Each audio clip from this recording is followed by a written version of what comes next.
Ni kweli sianzi, lakini mimi sijafuata kuanza hapa. Mimi nimefuata raha na nasherekea ushindi na tumeshanyanyua ngao ya jamii. Kwa mimi napata raha.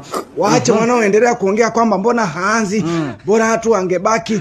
Lakini mimi namshukuru Mungu na furaha na sherekea ushindi.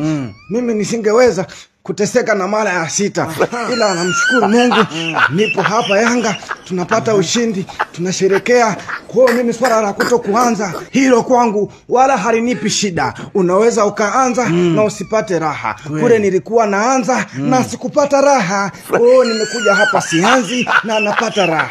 Na kitu kinachonipa raha, nicheze nisicheze bado nitapata raha. Kwa mimi hapa nimefuata raha na nitaendelea kupata raha. Watanisema lakini mimi huku napata raha. Watanisema kitu zote vile lakini mimi nitaendelea kupata raha mwana. Kumbe ndo hayo tu.